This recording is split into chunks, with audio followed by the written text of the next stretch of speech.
You're watching Friday Night Lights, sponsored by Jack in the Box.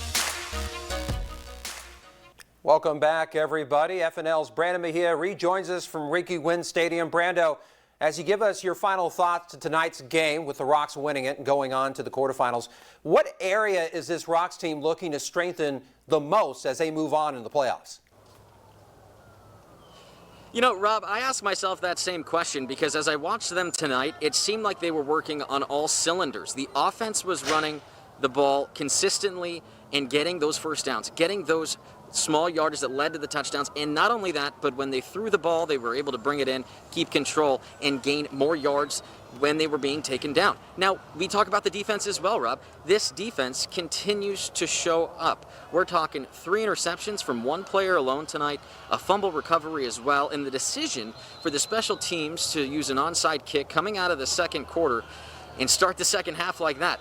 When we talk about tricks up their sleeve, and when we talked to Rhett just moments ago, he was talking about how they didn't really want to introduce the run game until moments like these. And that's what makes me wonder, what else do they have up their sleeve that they're saving as they continue to move forward into the playoffs? Well, we're just going to have to wait and see. But as for where they can improve, I would have to sit down and really watch some film. I'll tell you this much.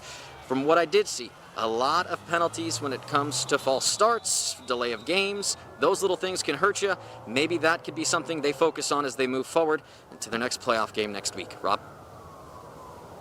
Brando, very good analysis, and you know, I'm a big believer that defense wins championships. All right, Brando, we're going to have you stay with us. Tonight we're going to give out our helmet props to the players or position groups for the Rocks that stood out tonight. And this time I'm going to go ahead and start, and my prop is going to sophomore quarterback Richard Stallworth. He's like a mainstay in this segment.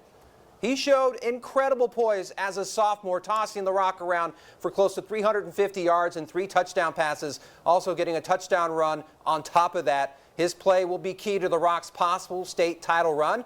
So now, Brando, we turn it back to you. Who's getting your helmet prop, my friend? Rob, tonight it's going to go to Mario Martinez. 3 interceptions on the night to bring back the ball for the offense. When you talk about winning these games, especially in playoff contention, defense wins championships. And when you have a guy showing up to the plate who's going to give you turnovers after turnovers, you're talking 3 interceptions, that's my helmet prop tonight. Hats off to that young man, and I really like what I see with this defense.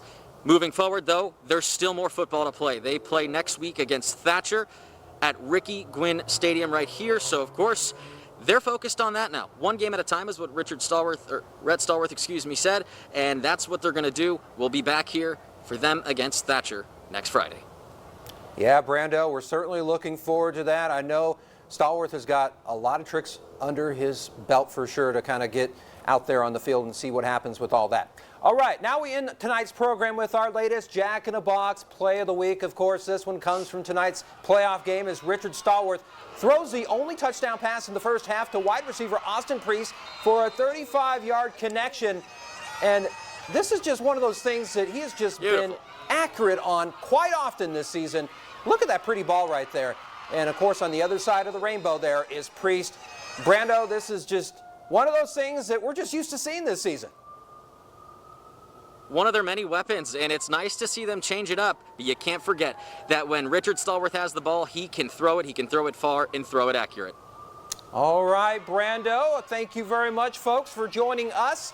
You know, it's been an exciting season, but we still have at least 1 more week to go. So, Brando and I, thank you very much for joining us. We'll see you next week.